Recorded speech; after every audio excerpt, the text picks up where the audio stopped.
আসসালামু আলাইকুম। দর্শক, বগুড়ায় খালেদা জিয়ার নির্বাচনী এলাকায় জামাত ইসলামকে প্রচার প্রচারণা নিষিদ্ধ করলো বিএনপি। আপনারা স্ক্রিনে দেখতেছেন যে একটা বাংলা এডিশনের একটা নিউজ রিপোর্ট, যে বগুড়ায় খালেদা জিয়া যে আসন থেকে নির্বাচন করবে সেই আসনে জামাত ইসলাম কোনো প্রচার প্রচারণা করতে পারবে না। প্রথম কথা হচ্ছে, বিএনপির নিষিদ্ধ করার এই অধিকার কে দিছে? বিএনপির কি ক্ষমতা আছে যে একটি রাজনৈতিক দলকে প্রচার প্রচারণা করা নিষিদ্ধ করতে গণতান্ত্রিক দেশে? দ্বিতীয় কথা হচ্ছে, যদি সেই আসনে বিএনপি জামাত ইসলামের রাজনৈতিক প্রচার প্রচারণা নিষিদ্ধ করে, তাহলে সেই আসনে কেন নির্বাচন করা হবে?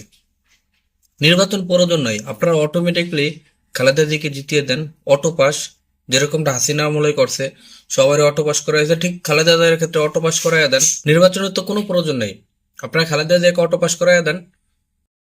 তো একটা গণতান্ত্রিক দেশে যদি যাদের মুখে গণতন্ত্র বলতে বলতে বলতে বলতে মুখে ফেনা উঠে ফেলে, সেই দল গণতন্ত্রের জন্য হুমকি স্বরূপ, বাধা স্বরূপ।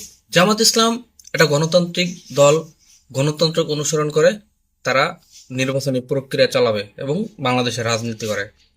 সেই দেশে তাদেরকে বাধা দেবে, তাদেরকে দমিয়ে রাখবে, ঠিক সেই শেখ হাসিনার মতো নিষিদ্ধ নিষিদ্ধ খেলা করবে। তো এটার পরিণতি কি হতে পারে সেটা বিএনপি কল্পনাও করতে পারবে না। খালেদা জিয়ার জীবনে নাকি তিনি কোনো দিন নির্বাচনে হারে নাই। শেখ হাসিনার আমলেও না, আওয়ামী লীগের আমলেও না, এরশাদের আমলেও না, কারো আমলেও নাকি খালেদা জিয়ার জীবনে তিনি কোনোদিন নির্বাচনে হারে নাই। তবে আমার মনে হয় যে এবারই খালেদা জিয়ার প্রথম এবং শেষ, কারণ যেহেতু বয়স হয়ে গেছে, এবারের পরে আল্লাহ ভালো জানে, মনে হয় না নির্বাচন করবে। তো আমার মনে হয় এবারই তার প্রথম এবং শেষ হার হবে, তাও জামাতের কাছে। যেই জামাতকে তারা তুচ্ছ তাচ্ছিল্য করে, হ্যাও করে, রাজাকার বলে, দেশ বিরোধী বলে, পাকিস্তানি বলে অপমান লাঞ্ছিত করে, বাংলাদেশে একটা তুচ্ছ তাচ্ছিল্য হিসাবে তাদেরকে প্রচার করে। আমার মনে হয় যে তাদের এই কর্মকাণ্ডের কারণে জামাত ইসলামের কাছে নির্লজ্জভাবে হারবে খালেদা জিয়া।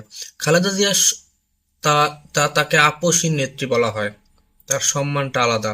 তাকে প্রত্যেকটা দলের ব্যক্তি তাকে সম্মান করে, কিন্তু তিনি আজকে এই বিএনপি তাকে কেন্দ্র করে যতটা বাড়াবাড়ি করতেছে, তার উপর সেই সম্মানটা নষ্ট হয়ে যাবে, তাকে মানুষ ঘৃণা করা শুরু করবে, ঠিক যেরকম শেখ মুজিবুর রহমানের ক্ষেত্রে করছে।